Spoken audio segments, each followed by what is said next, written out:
Good evening and welcome back to Sunday Evening Devotions in our journey through the Bible. We had left the story of Adam and Eve and their disobedience against our gracious God, and they had failed to keep the covenant of works and had plunged God's creation into sin and the effects of it. God had judged them and the serpent that had deceived them, and so they were cast out of the garden and out of God's presence. But God had given them a promise, the promise of a seed, the beginning of the revelation of the covenant of grace. Now there are all kinds of seeds in the world, and to the untrained eye many look alike. Well, so it was of the first seed of Adam and Eve. So in our story tonight, God then blessed the marriage of Adam and Eve with the birth of a son. They named him Cain. And Eve expressed her faith when she said that she had gotten a child, a man-child, by the help of the Lord. Then God also blessed them with a second son, Abel. Now his name means weak or breath. So perhaps it was the idea that Adam and Eve so grasped at the promise of God, the seed of promise that was in Cain, their firstborn, that Abel seemed weak or insignificant to them. Or maybe she had a difficulty in a childbirth according to the curse, and so again they were learning to live in a dangerous and sinful world. In any event, we have Cain and Abel. And Adam and Eve taught their two boys, they taught them about God and that they should give gifts to God in faith.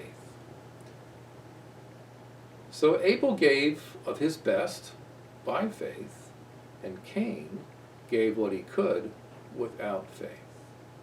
But Cain seemed to express then that he was in the fear of God.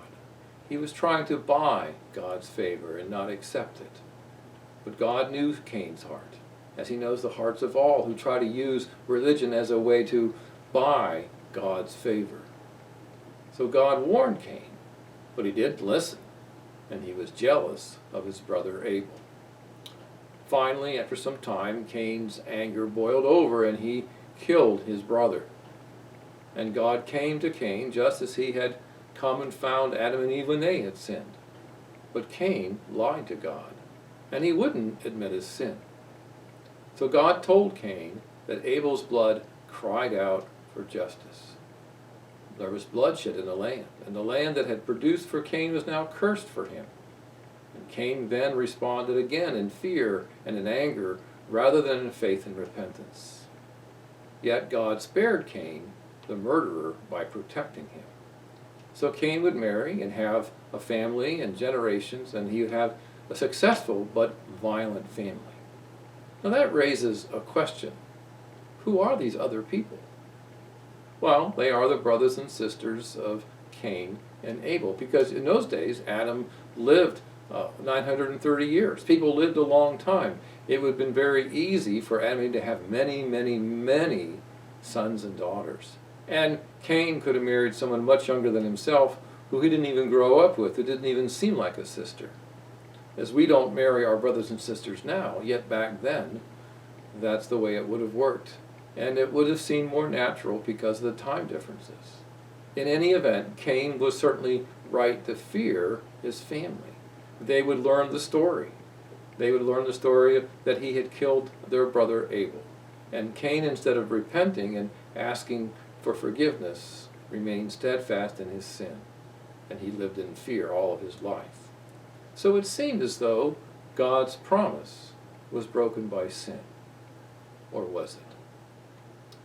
Well, God, as always, intervened. And God had a different plan that even Adam and Eve could not have imagined. A new hope was born to Eve, and a third son was born, we're told. His name was Seth. And again, Adam and Eve confessed their faith, and they realized that he was appointed to replace Abel and Cain. You see, he was to be the promised son, at least the line of the promised son. And they found that God was faithful even in a world of hardship, living by faith.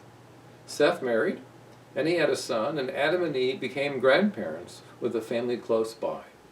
And that bigger family called upon the name of the Lord together as they worshiped the Lord. And so many generations were born in the promised seed line of Seth. And yet all these died in time. And so the question was, where is the one who would come to defeat Satan? Would God keep the promise of sending that particular one? And how long? Abel's blood still cried out for justice. But one would come whose blood would by grace provide justice and mercy. A better ending. Well, that's good news. Good night.